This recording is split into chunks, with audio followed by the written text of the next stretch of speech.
Well, I think it's that time. We'll go ahead and get started. Today's the April 10th, 2025 meeting of the Renaissance Zone Authority. First on the agenda, we do have a quorum. First on the agenda, approval of minutes from our previous meeting. So moved. Second. We have a first and a second, or a motion and a second. All those in favor say aye. Aye. Any opposed? Motion passes. Next is a regular agenda item. We never did roll call. We usually for don't. Renaissance, but we could if you want. No, that's fine. I don't know why. I do so many things. It's kind of Which, is this something we do here? Yeah. I wasn't really ready to start until there's a roll call. No, I'm good. Regular agenda item. Isaac, if you want to take this one. Yes, thank you, Vice Chair Fink and authority members. Our one and only regular agenda item for today comes to us from Daryl Matthews of the Fire Pit, who is requesting downtown design review approval of some seasonally permanent outdoor seating for the Fire Pit restaurant located at 307 North 3rd Street. Giving it the project map here to show where within the downtown this is located.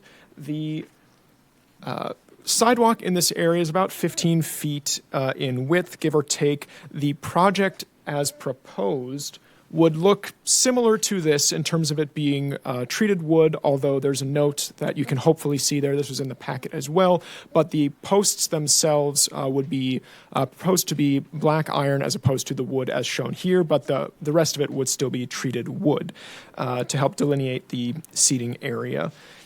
And also provided in the agenda packet was this, just kind of trying to provide an overhead, simple site plan of the proposed area based off of information that was provided to staff.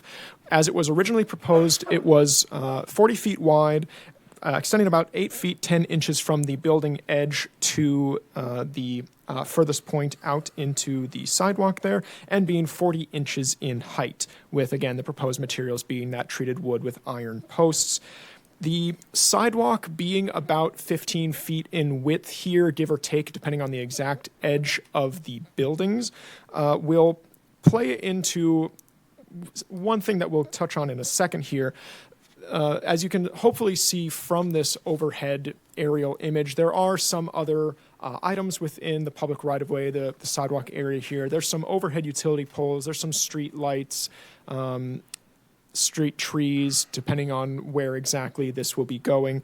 The reason I bring this up is that this type of seasonally permanent outdoor seating would require an encroachment agreement with the city engineering department. And one of the aspects of said encroachment agreement, and this is similar to the streetscape standards that planning staff review such requests based off of, refers to maintaining uninterrupted space for pedestrians to still be able to traverse through this area. So in general, the streetscape standards and encroachment agreements call for 72 inches or 6 feet of uninterrupted sidewalk space for pedestrians, with some exceptions for if there are obstructions in the right-of-way, such as overhead utility poles or street lights. There can be up to 2 obstructions per linear 100 feet. In this general area, there would be 2 obstructions, but with the presence of the obstructions, that 72 inches can then be reduced down to 48 inches of uninterrupted space. The reason we bring this up is because it's a little unclear, without going out and doing an exact measurement, if the proposal in this exact manner of 8 feet 10 inches extending outward would meet that 48 inches in all locations. There is one spot where it might be closer to that 36 inches or 3 feet, one spot that is closer to that 48 inches, but not necessarily exactly there. So this, of course, could be remedied just by reducing the extension of the proposed seating space if necessary. Again, it's hard to tell for sure without going out and measuring exactly, but we just wanted to bring that to your attention. The applicant is aware of the encroachment agreement requirement, and as of right now, that process is still ongoing. It hasn't been finalized, but I have received word from the engineering department that the request has been received and it's being reviewed by relevant staff before it's signed off there. So With that, as a cumulative result of all of the findings contained in the staff report, City of Bismarck staff find that the proposed design would otherwise not adversely impact public health, safety, or general welfare, and that it is generally consistent with the downtown design guidelines, comprehensive plan, Bismarck Court of Ordinances, and relevant state law. Therefore, staff recommends approval of the proposed outdoor seating at 307 North 3rd Street, the fire pit, with the condition that the encroachment agreement is received from the between the applicant and the engineering department. Does the authority have any questions for me at this time? So the encroachment agreement will take care of the question as to the width of the sidewalk and the width of the seating area? Authority Member Guy, Vice Chair Fink, and Authority members, yes, that is one of the stipulations in the encroachment agreement that 48 inches of space be maintained. So we don't have to make that a condition here? That is correct. Okay. Is that your same, Commissioner? I have the exact same questions. Yep. Question over here? Has the application is from the tenant, is the property owner, is this, I don't think it's this, the tenant and the property owner aren't the same? Authority Member Herzog, Vice Chair Fink, and Authority members, on the application there, you are correct that the tenant and property owner are different entities. The property owner did sign the application as well, so they are aware of this request. Anyone else? Any concerns from our? Yeah, I guess I have a question for the applicant, if that's the appropriate time. Yeah. David, if you could speak into a microphone so the folks online or at home can hear as well. Yeah, sorry about that. Yeah, I have a question for the applicant, if that would be the appropriate time. Come on up, Daryl. Yeah, so my question is the reduced available space in this seating area, how does that impact your ability to use that space with that 1 foot reduction in the space that's available to you? So for us, I think it just becomes a design issue where, where it comes in, I think we go with a smaller table or so within, or, we space out the tables a little bit differently. Have you done a test fit of that space yet with, under both scenarios? So we've looked at, a ton of different furniture to be able to go out there, but we wanted to, before we order and do that, we wanted to get this approval first. Right. But being that there's a number of, different types of furniture that would fit within the parameter. So I guess ultimately my question is, do you feel the reduced width from your original proposal versus what the reduced amount is, does that affect your? No, it won't. Okay. Because I guess and I'll just kind of share my thoughts here, my kind of initial reaction to this was to actually want to approve the original proposal.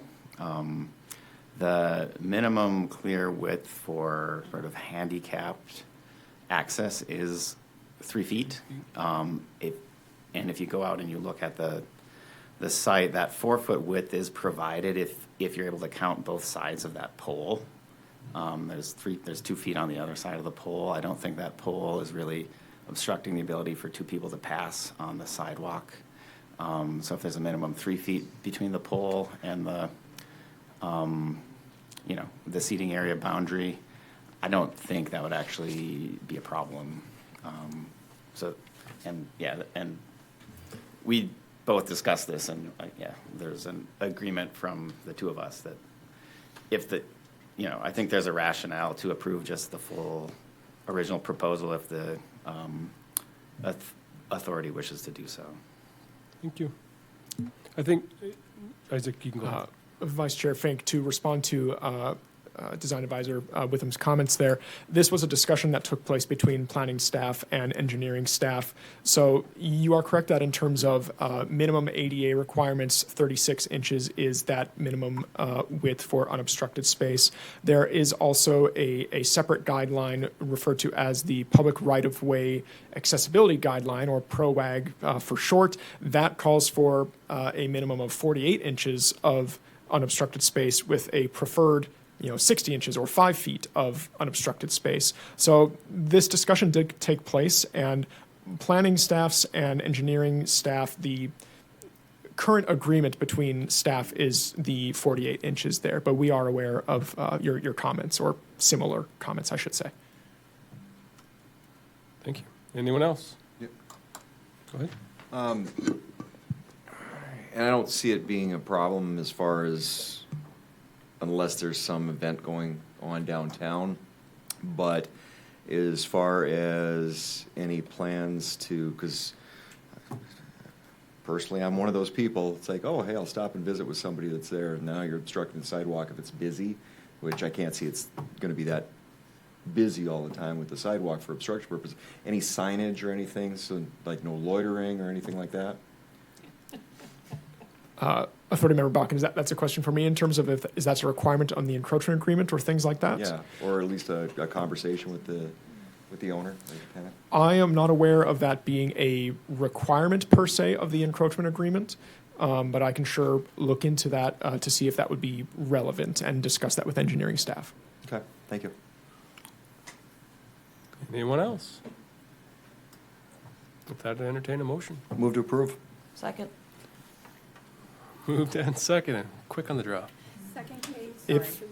It was Commissioner Bach. If I may add a point of order just for clarification, is that a motion for approval or approval with the condition?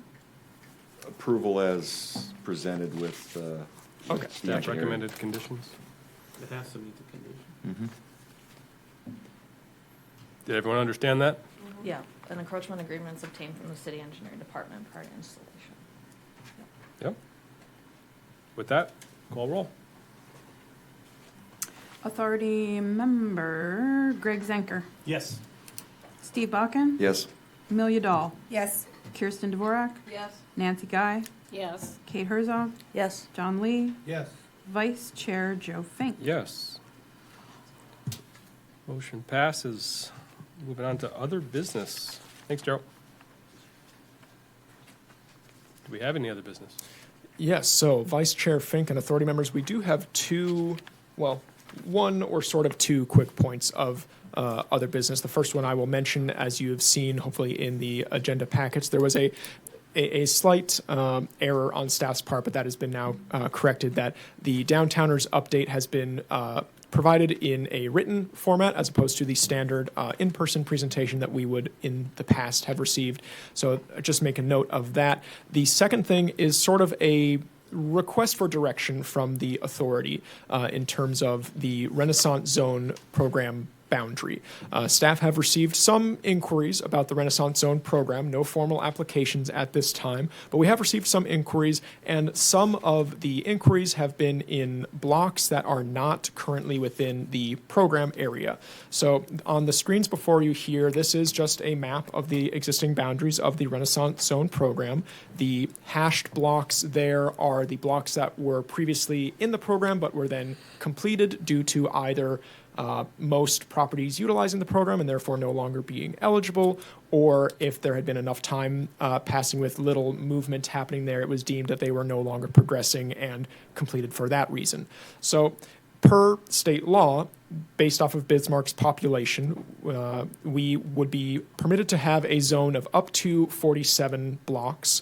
As of right now, the zone stands at 41 and a half blocks, so there would be room to add in some more without closing any blocks, but the ask, I guess, of the authority at this time is this something that the authority believes should be looked at in terms of, and to be clear, staff does not have a particular recommendation at this point, but if there were interest in having that discussion of whether or not it might make sense to either introduce new blocks or close out certain blocks, staff could work to examine that in more detail and then provide some recommendations to the board for your discussion and or decision. I had a question on our, Isaac, when we had last reviewed the map, I believe we have the zone itself, and we indicated an area outside of that zone in which we'd be willing to expand the zone to, should a request come along. Is the requested blocks within that second where we've indicated we'd be willing to go to. I think it was like a block or two away from the current zone. Okay. I guess I'm not as familiar with that, so I'd maybe ask Daniel to provide a little clarification on this point. Thank you. Sure. At the last time when the Renaissance Zone boundaries were evaluated, this board decided to have a bit of a plan for the future so that the property owners would know blocks that could potentially be added and property owners would know blocks that maybe were being evaluated for closure in the future, knowing that it takes a long time for investments to take shape and people need to have expectations for that. So there was a map, and this was a few years ago. It was not incorporated into the formal development plan. I think that was discussed, but we opted against doing that. However, on reviewing that map, I'm fairly certain the blocks that were under discussion are in those areas that we were looking to expand into. Can I ask a follow-up on that? Is it within 2 blocks of the current zone? Yes. Okay. Can you tell us which blocks those are? I would just say that the inquiries, or I think you can mention it. I personally hesitate to say because it is not a formal application yet. Therefore, I do not want to put more information out there publicly than perhaps the tentative or applicants would be willing to until an application actually happens. But there are criteria beyond just possible projects in terms of how we would evaluate whether or not a block should be added in. There would be other criteria such as could projects in this block advance goals of the development plan, what is the building to land value ratio, things like that. So that would all be things that we would analyze before we provide to the authority any information or recommendations there. So I wasn't asking about who is inquiring. I was asking about which blocks had we considered before. Yeah, I believe if I'm not mistaken, when we last discussed this, it was an area encompassing 2 blocks away from the current zone. Around we are willing to expand up to 2 blocks away from where the zone currently sits, up to 2 blocks away. Zone, or? Indicating that, like, so if there was a project outside of the zone north of, I don't know what street we're looking at, 4th, outside of outside of the zone that ends on the north side of 4th, we'd be willing to expand 2 blocks up. If it was on the south side, 2 blocks down, like anywhere from the current, that was the indication that we had gave the public when we last looked at that map, was we'd be willing to consider expanding up to, at any point in time around that perimeter, 2 blocks away. Does that comport with our new development plan? That's why I was asking. It does not sound as though that mapping was included within our new development plan. That is correct, Vice Chair Fink. The current plan does not indicate a preferred direction of expansion or completion of blocks. It highlights what the process would be in order to do that if the board were interested in exploring that option, but it does not specify particular areas. Yep. Go for it. Isaac, remind me, if a block is closed out and there was a Renaissance Zone project that was on that block and they want to do a leasehold improvement project, would they still be able to do that? Even though the property's been used and it's out, so they'd be out. Okay, thank you. For those who could not see Daniel's head shaking in the background, he indicated that yes, once the block is closed, further projects in what used to be a Renaissance Zone block would not be permitted, even a lease project in a previous building. Which is why it's important for the board to understand, like, we don't add arbitrarily, nor should we remove arbitrarily. It should be calculated. It should be. It's why we took the approach we did. Is we don't want to add blocks, but we want to give the indication that we would be willing to go out to where a project might end up being, so long as it was within knowing the block or the Renaissance Zone needs to be contiguous.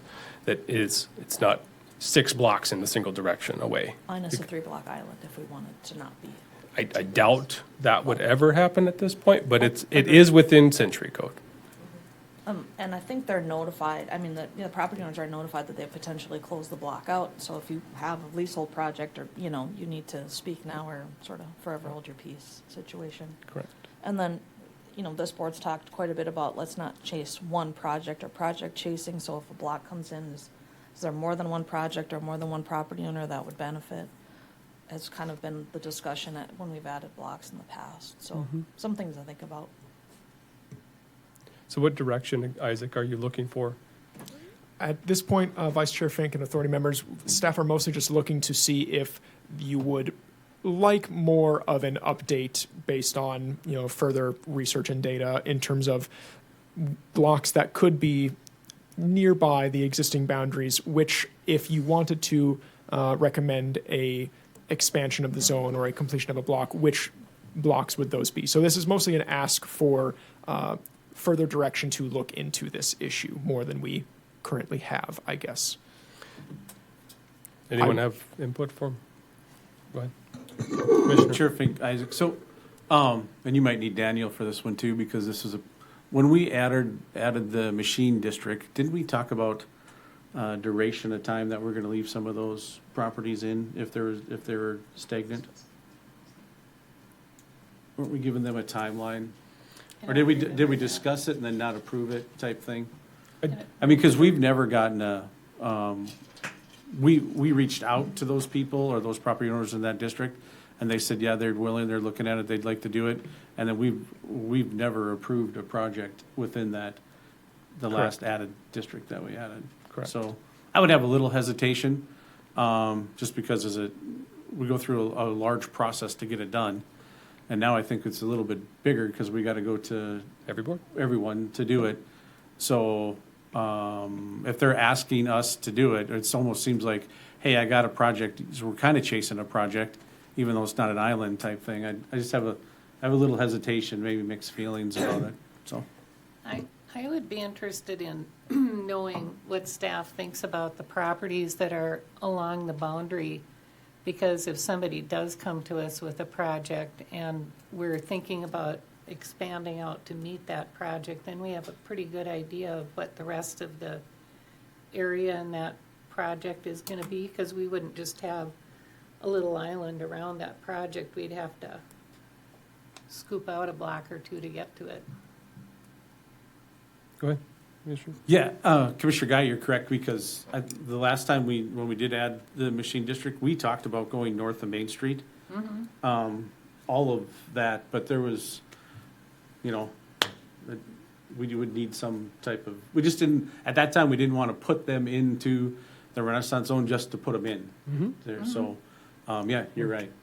We did discuss that. Yeah, and I think that's like from the remembering the conversation as I do.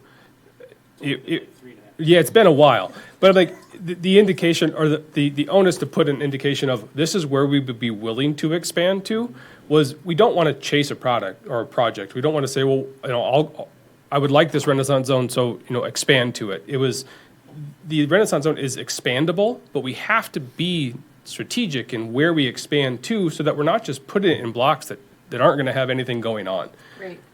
So giving an indication where we'd be willing to go should something come up, and it then come to us and say, look, we need a Renaissance project in order for our idea to pan out, to pencil out, to cash flow, to whatever it might end up being, is are you willing to expand the zone to that area? We're not chasing a product. We're giving an indication to the public on where we would be willing to go. Right, so it would be a good idea to have staff do some analysis. So that Yeah, we I mean- know where it makes sense to go. That along with Century Code saying, the whole purpose of the zone is to remove blight, right? Where are we needed? Obviously, expanding just to expand doesn't make a whole lot of sense, but be strategic about it. We have a reserve of blocks, so we don't have to remove someone if it's not necessary. On the other hand, if you've been in the program for, I don't know, how long's it been around, 30 years, 20 years?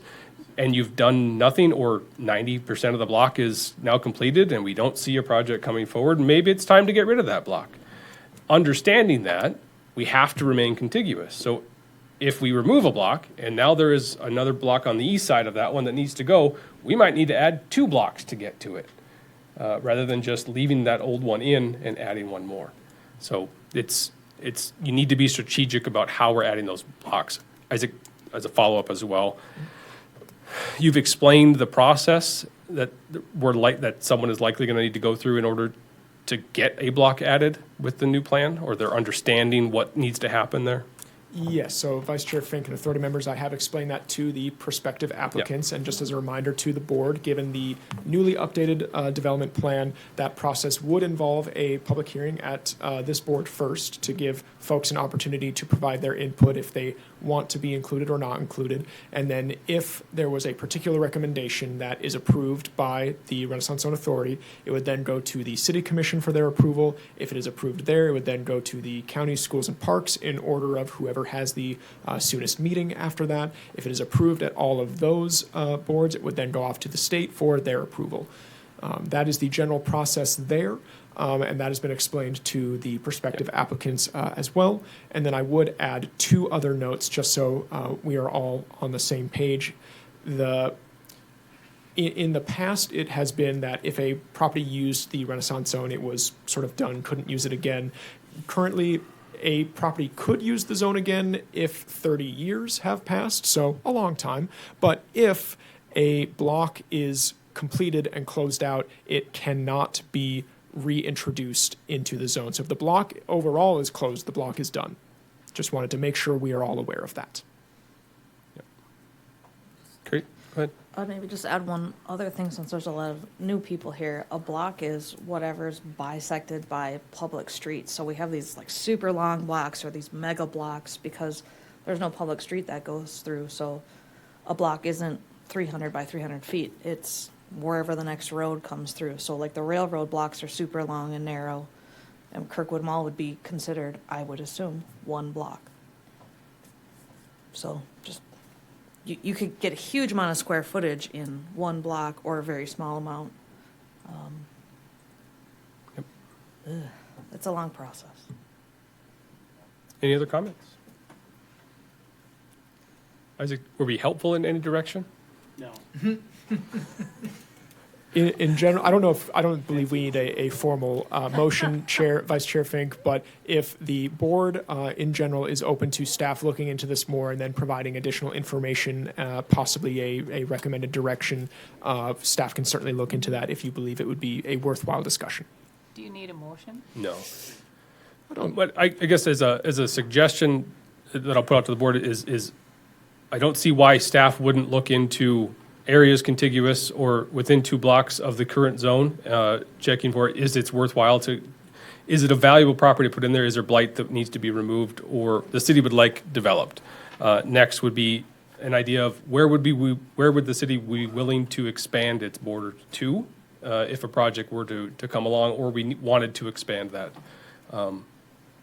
Understanding that we need to be strategic about it, I think it's better to have an idea of where we would like to go and express that to the community at large, anyone looking at development, understanding that we're not in control of that. We could like to expand there, but we have other boards that may not agree with that. So, I mean, it's worthwhile for the city to do the work to say this is where we'd be willing to go. Is there any disagreement amongst the board there? And it's always just good to have that information anyways. You should express what's likely to happen. Yeah. Or where you'd like to be. So, Commissioner.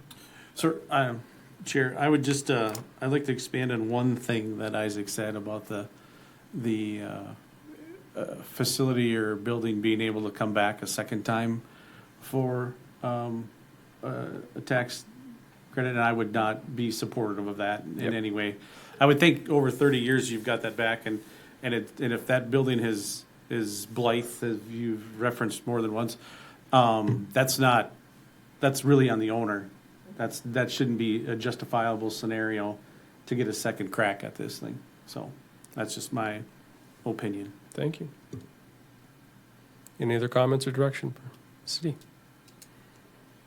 Thank you. All right, thank you. Any other business?